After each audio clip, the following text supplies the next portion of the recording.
कारण है सर कि 410/2026 कदमकुआं थाना कांड संख्या 1 दर्ज हुआ था, जिसमें रोशन आनंद जो है वो बेगुनाह थे। बिना किसी प्रॉपर इन्वेस्टिगेशन का उनको जेल भेज दिया गया था। बाद अभी जो अनुसंधान के क्रम में जो मटेरियल रिकॉर्ड पे आया है, उसे अभी पता चला है कि जो उनका लाइसेंस था वो सिर्फ उत्तर प्रदेश में ही यूज करने के लिए परमिटेड था। तो अब क्या अगली सुनवाई कब? अगली सुनवाई के लिए जो डेट तय हुआ है वो 3-7 क्यों डेट आगे बढ़ गया? आखिर क्या? जो कोचिंग विवाद मामले में खान सर और उनके दो जो बॉडीगार्ड थे उनकी आज न्यायालय में जमानत याचिका पर बहस होनी थी।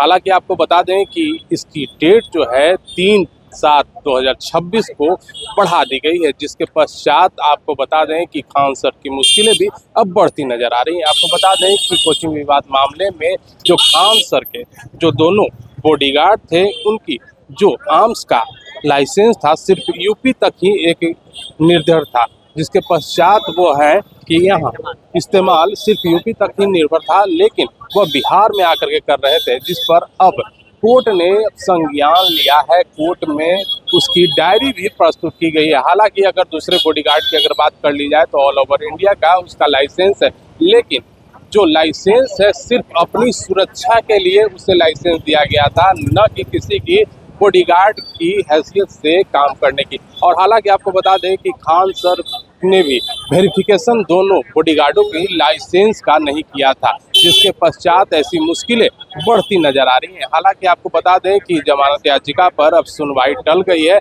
और खान सर की जो गिरफ्तारी है उस पर भी अभी रोक लगा हुआ है। इस पर क्या विशेष जानकारी दे रहे हैं जो दोनों पक्षों के वकील हैं, पहले जरा आप यह देखें। क्या हुआ? फिर से नई तारीख के लिए फैसल खान को कारण है सर कि 410/2026 कदमकुआं थाना कांड संख्या 1 दर्ज हुआ था, जिसमें रोशन आनंद जो है वो बेगुनाह थे। बिना किसी प्रॉपर इन्वेस्टिगेशन का उनको जेल भेज दिया गया था।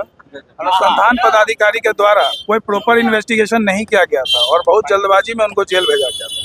उसके बाद जो एक वायरल वीडियो अपलोड हुआ सोशल मीडिया पे, पुलिस संज्ञान में लेती है कि इसके पीछे कहीं ना कहीं खान सर का भी इन्वॉल्वमेंट है, और उस पर अनुसंधान करने के बाद एक FIR रजिस्टर्ड हुआ 418/2026, जिसमें खान सर के बॉडीगार्ड के द्वारा गोली चलाते हुए देखा जा रहा है।